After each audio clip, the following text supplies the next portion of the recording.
Joining me now is Royal Editor for the Daily Mirror, Russell Myers. Russell, we have spoken so many times on this show about the Sussexes not wanting to visit the UK for apparent safety concerns. Their decision to visit Colombia has raised some eyebrows. Well, it has, Caro, certainly. I mean, the fact that they're doing sort of this quasi-royal tour once again, that we saw them in Nigeria just a few months ago.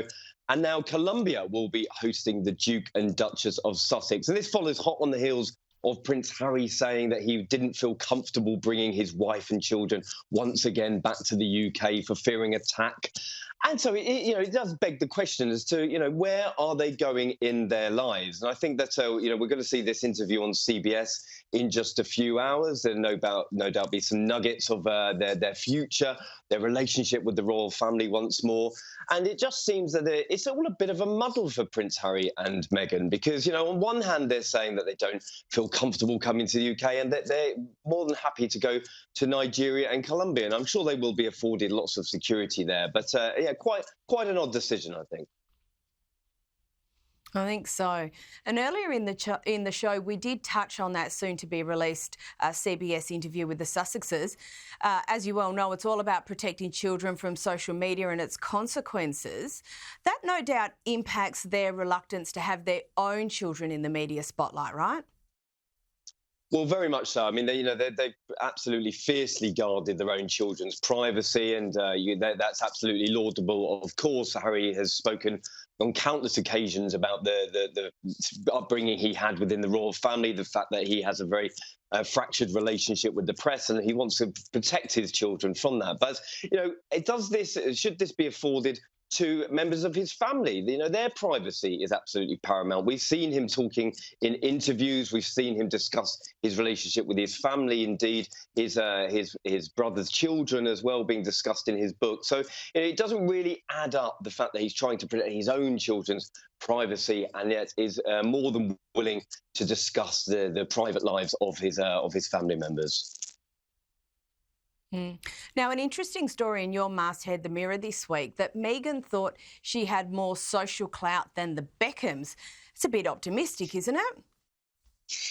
Well, it's not too long ago, Caro, that we were writing stories from PR gurus saying that the Duke and Duchess of Sussex had $1 billion brand, that they were going to launch themselves into the stratosphere. The sky was the limit for them.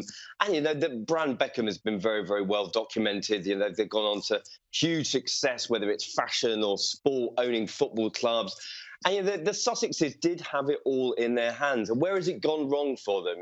Meghan has had a disastrous deal with Spotify. The Netflix deal is in the balance. I'm sure there will be a few sort of bumps in the road for them. But is the brand tainted? And Meghan's going to launch this new lifestyle brand in due course. But it has had a bit of a fractious start. And I think that when they left the royal family, they did absolutely have different expectations to the reality that has transpired.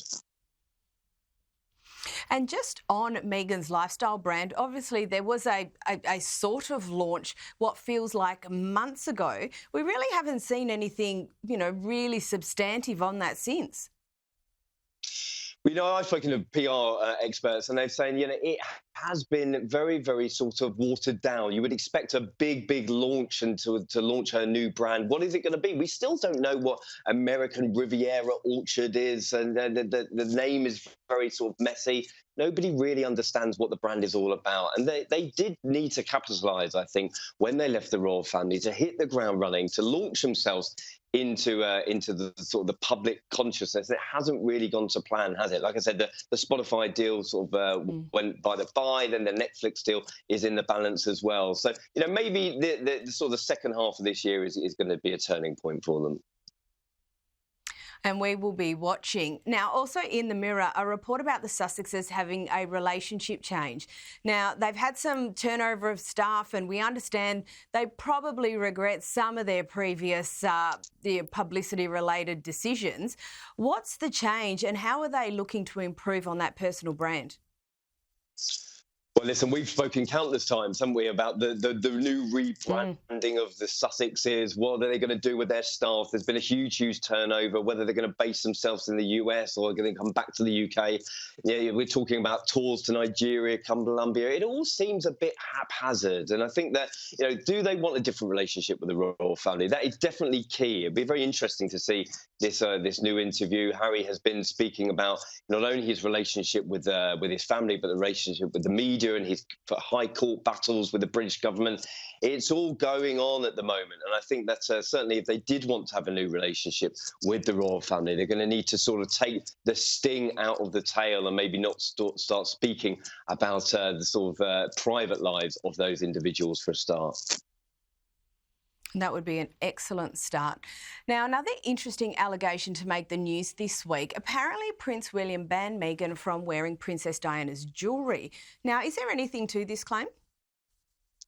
Well, it's an interesting part in Robert Jobson, the royal biographer's new book about Catherine, the Princess of Wales. It's sort of a life and times, bringing you right up to date. And this is from Harry's wedding that apparently Prince William did speak to the late Queen that he didn't want Meghan Markle wearing any of Diana's jewellery. Now, we have seen, of course, Meghan wearing parts of late Princess of Wales's jewellery, the earrings, whether she was gifted a Cartier watch from Harry. Of course, he does have access to a lot of Diana's jewellery, but I think this takes you back to sort of the testing times of the early days of Harry and Meghan's relationship. Was William a big fan of Meghan? It doesn't seem so. Was he telling his brother to sort of cool the relationship for the good of not only his mental health, but for the good of the family? And listen, the rest is history, isn't it?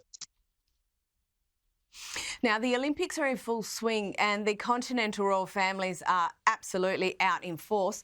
What's the update for this week? Well, there's got to be some perks to being a member of the royal family. It seems that getting the best tickets in the house is one of them. I mean, we've seen Princess Anne at the equestrian events. We saw him handing out medals to the swimmers the other night.